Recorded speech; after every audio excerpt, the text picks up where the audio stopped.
और इस बीच एक ऐसा संकेत आया है यूक्रेन की तरफ से जो इशारा कर रहा है कि अब यूक्रेन के राष्ट्रपति वोलोदिमीर ज़ेलेंस्की अपने तेवर को नर्म करना शुरू कर चुके हैं। उनका एक बड़ा बयान सामने आया है जिसमें वो कह रहे हैं कि वो नाटो में शामिल होने की बात अब पीछे छोड़ चुके हैं।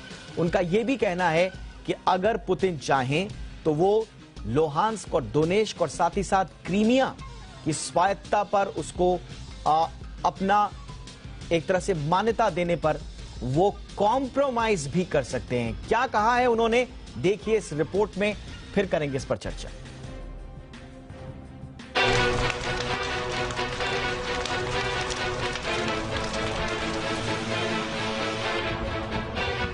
रूस और यूक्रेन के बीच छिड़ी जंग के 14वें दिन यूक्रेन की ओर से एक ऐसा बयान आया जो चर्चाओं में ही सही लेकिन युद्ध की आग में कुछ पानी जरूर डालता है। यूक्रेन के राष्ट्रपति वोलोदिमीर ज़ेलेंस्की ने अपने तेवर अब नर्म करने शुरू कर दिए हैं। सोमवार देर रात अमेरिकी मीडिया चैनल एबीसी न्यूज को दिए गए एक इंटरव्यू में उन्होंने कुछ ऐसे संकेत दिए जिन्हें देखकर पुतिन मुस्कुराए बिना नहीं रहे होंगे। आइए जानते हैं ज़ेलेंस्की ने ऐसा क्या कहा जो युद्ध को टालने वाला बयान कहा जा रहा है। ज़ेलेंस्की ने इस इंटरव्यू में कहा कि वो यूक्रेन के नाटो में शामिल होने पर अब जोर नहीं देना चाहते। ज़ेलेंस्की के मुताबिक यूक्रेन पर रूसी हमले का एक बड़ा कारण यूक्रेन का यूरोपीय देशों के सैन्य संगठन नाटो में शामिल होने की आकांक्षा थी, लेकिन वो अब घुटनों पर भीख मांगते हुए राष्ट्र का नेतृत्व नहीं करना चाहते। यानी ज़ेलेंस्की अब यूक्रेन के नाटो में शामिल होने की मांग से पीछे हट गए हैं। ज़ेलेंस्की के मुताबिक उन्हें यह समझ आ गया है कि नाटो अब यूक्रेन को अपने गठबंधन में शामिल नहीं करना चाहता।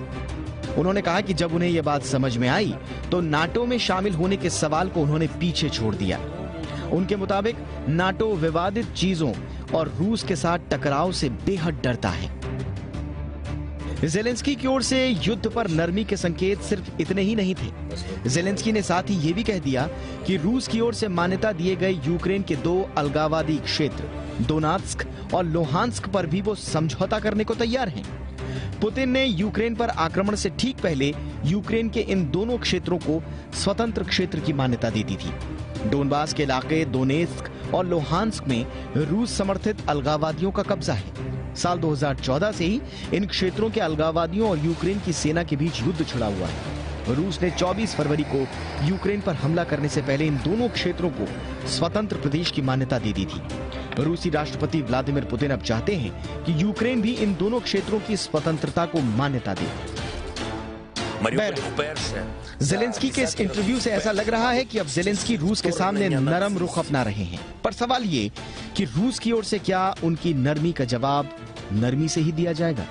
रूस कहता आया है कि यूक्रेन अपने संविधान में बदलाव करे, यह स्पष्ट करे कि वो गठबंधन का हिस्सा नहीं बनेगा और क्रीमिया, लोहांस्क और डोनेट्स्क को मान्यता देगा।